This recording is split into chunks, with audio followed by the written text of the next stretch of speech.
So what we're going to have today for dinner, we're going to have a mixture of greens. I've got here, these are turnip greens. They're flat, real flat leaves. They have like a little bit of spice, but it's a really good green, really healthy for you and high in vitamin K.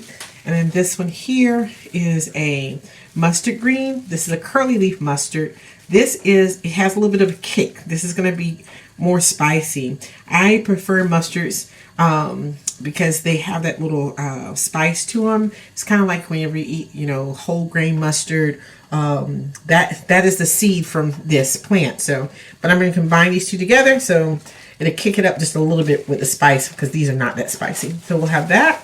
We're going to have a potato, kind of like a scalloped potato, but I don't know what you want to call it. I'm going to call it scalloped potatoes, but we're going to cook them with some different things. And we're going to have also some New York strips that my sister April actually went ahead and seasoned for me about 2 hours ago and took them out to bring them up to room temperature. This here is our smoked pork jowls. They're delicious. This is going to be our seasoning meat for the greens. And that's going to be it.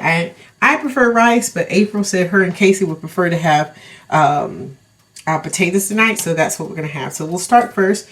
And I always like to look at my watch. It's 7:17.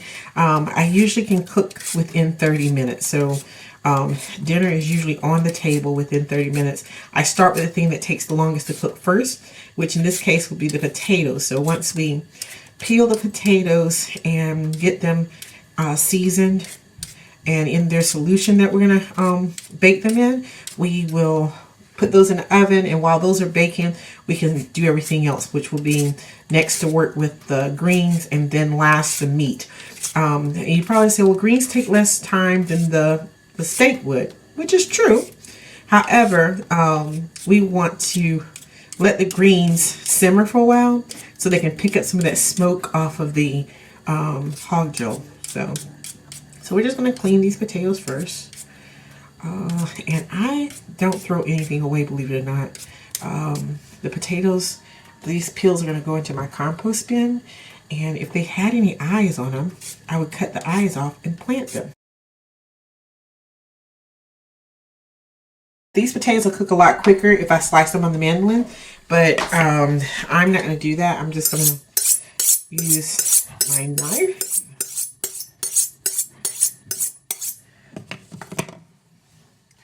We still have some of this in here, so I'm going to slice this way first to get this out.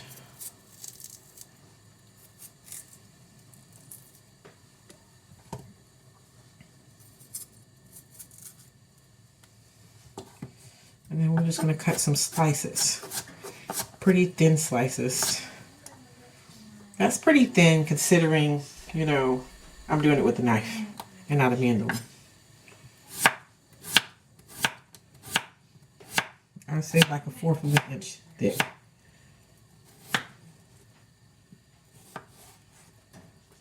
I'm going to put that in here.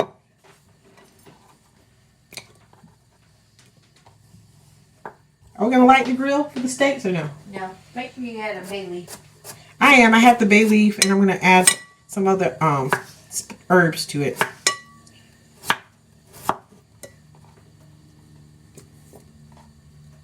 Move these up.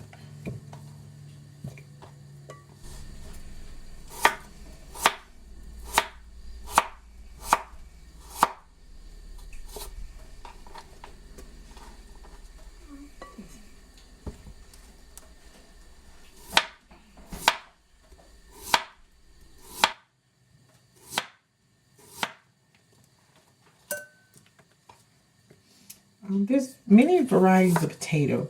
When Casey and I went on a trip to Peru, we went to go to Machu Picchu. Peru is home of the potato, and they had over 200 different varieties of potato in the market.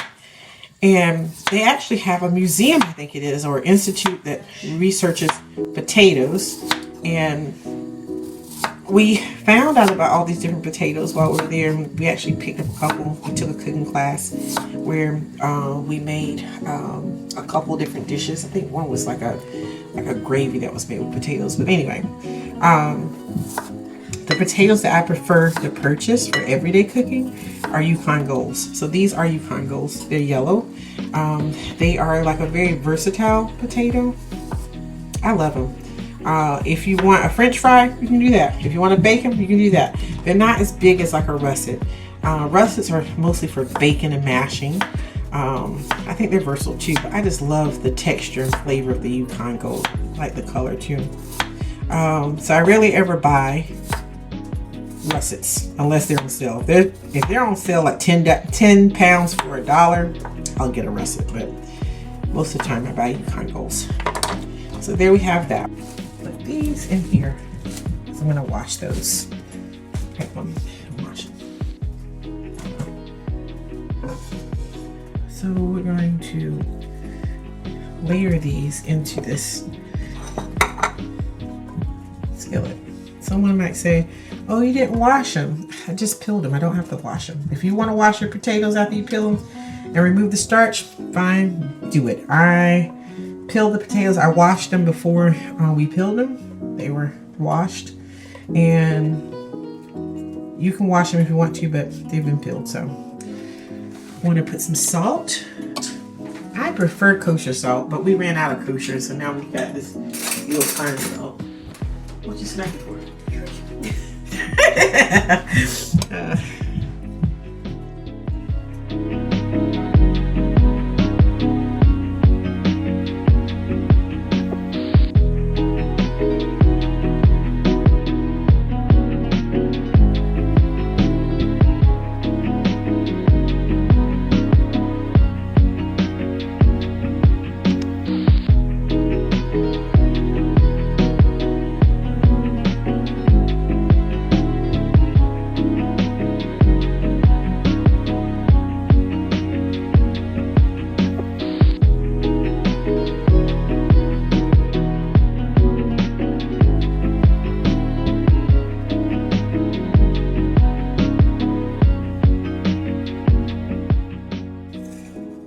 Put in a bay leaf. So this is a bay leaf. I'm going to slide them in here like this. I just want to put 2 bay leaves. I don't know how to describe the flavor. I'm gonna put a little bit of onion powder. I'm going to grab some milk.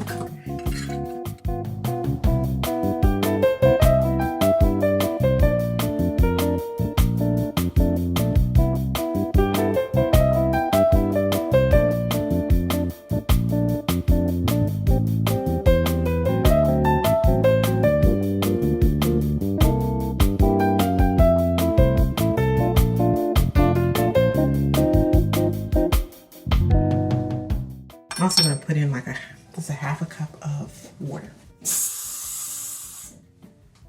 I'm going to turn the stove on. What I want to do is I want to get this to come up to a boil before I put it in the oven. So just to get it started cooking.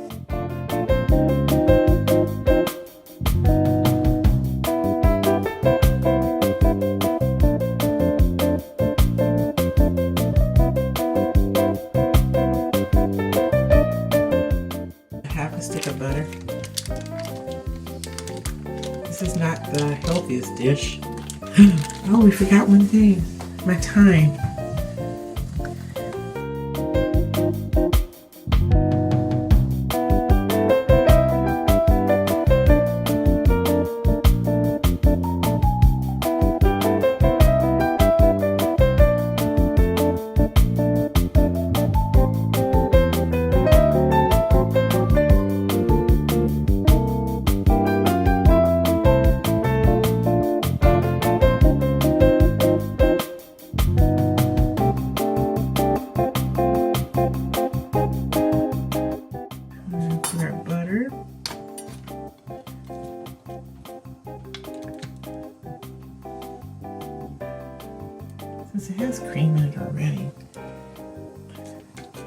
use the whole thing.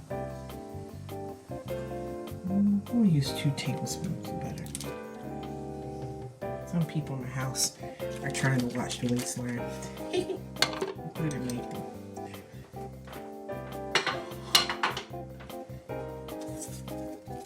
Alright.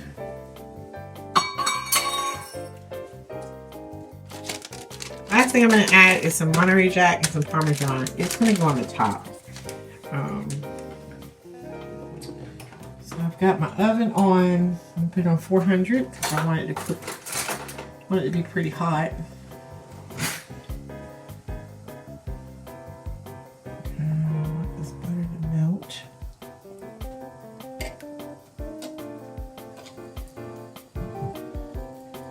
And I want these spices, these herbs to blend in. Next thing I'm going to do is cut some of this meat to actually put in the pot for our things. I love this meat. I love smoked hog jaw. It is fatty. It is the meat is like has this texture once it's cooked up. It's just really delicious. If you've never tried it, the Italians they call it guacanelli. Us from the South, it's hog jowl, or as some of us in the South say, joel, hog joel. I love this meat.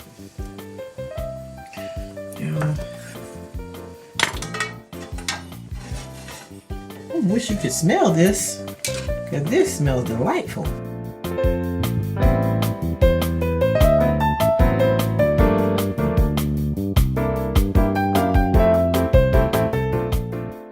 Next time you see me, that'll be kosher salt. I don't like cooking with anything other than kosher salt.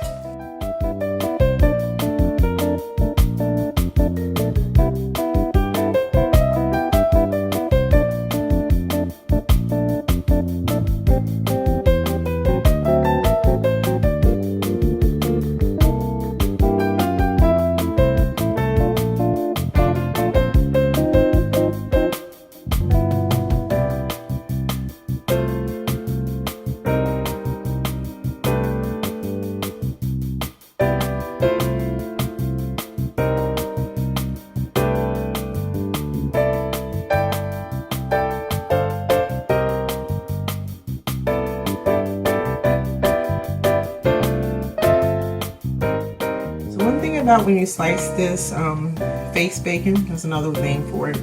If you want it to lay flat, you're gonna have to put little slits like this to keep that from pulling.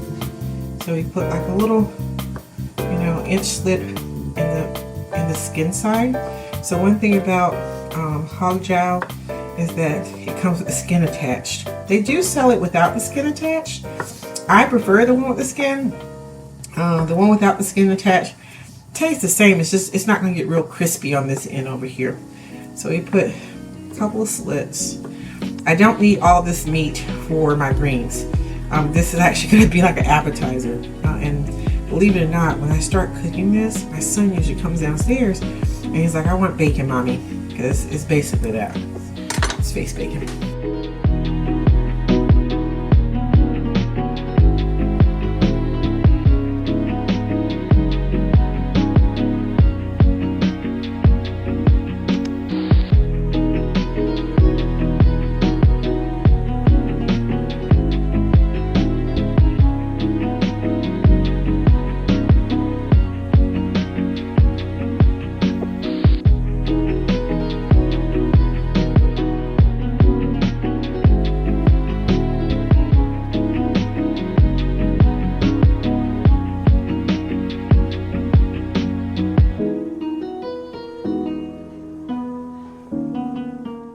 I'm going to go ahead and chop up our greens.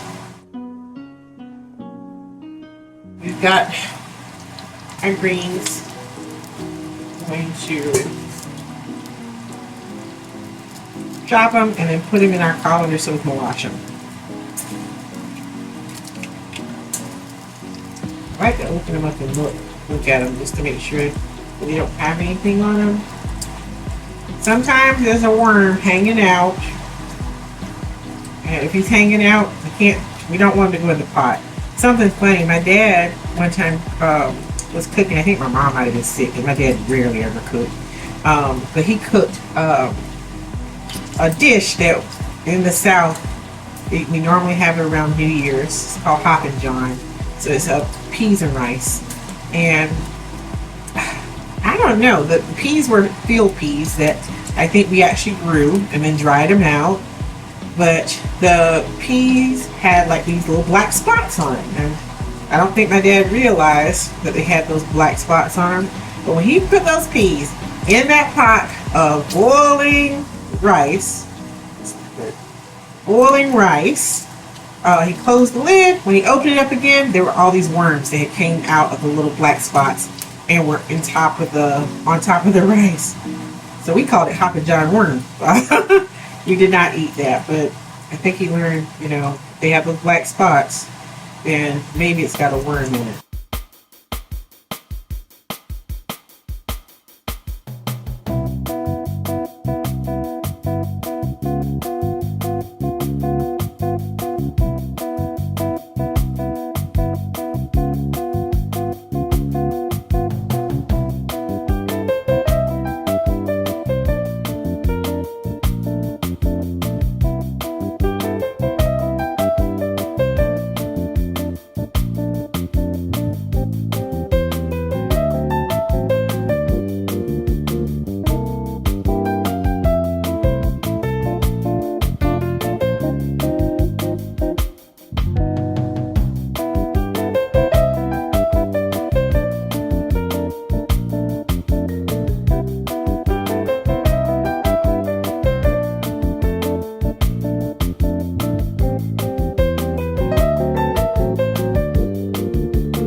So this is done. These bacon is done.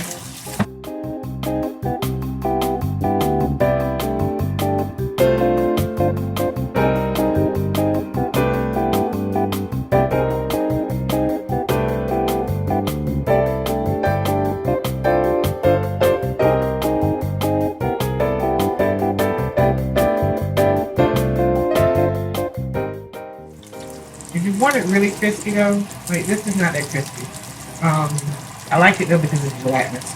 But if you want it really crispy, the best way to get it crispy is in the oven. I usually put my bacon in the oven. It's on roast bacon. This is my favorite type of bacon. I'm good.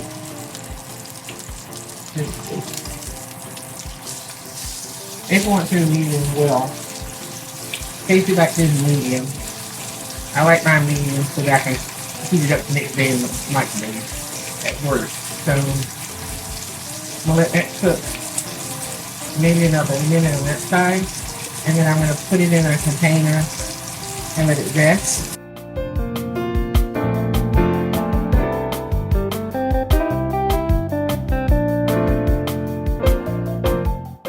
Here's my baking container where I'm actually keeping my bacon grease. So this is way too much oil for the green. I'm just going to put things in here.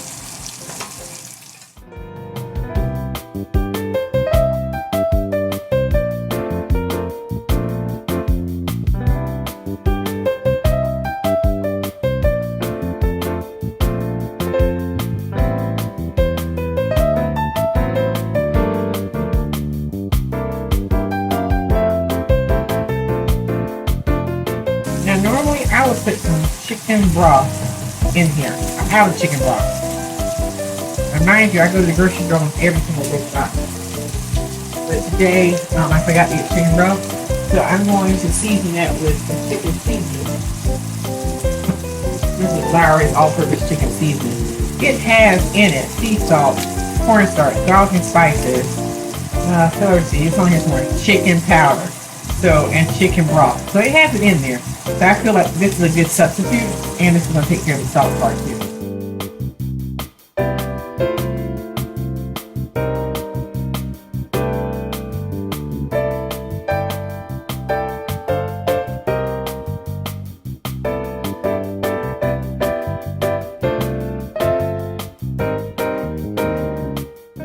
Apple cider vinegar.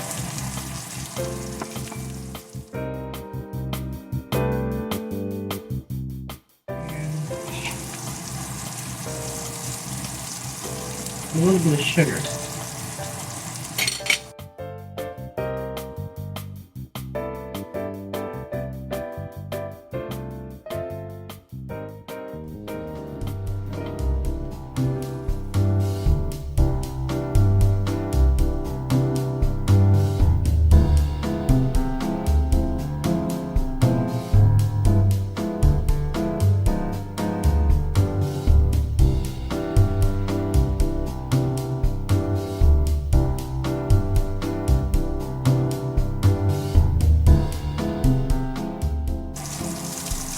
I'm going to put some cheese on top. A little bit of Parmesan. And that's it, guys. I'm going to cut the steak up in a minute. I don't know if we're going to cook this one. Not that one. The three of us won't cook this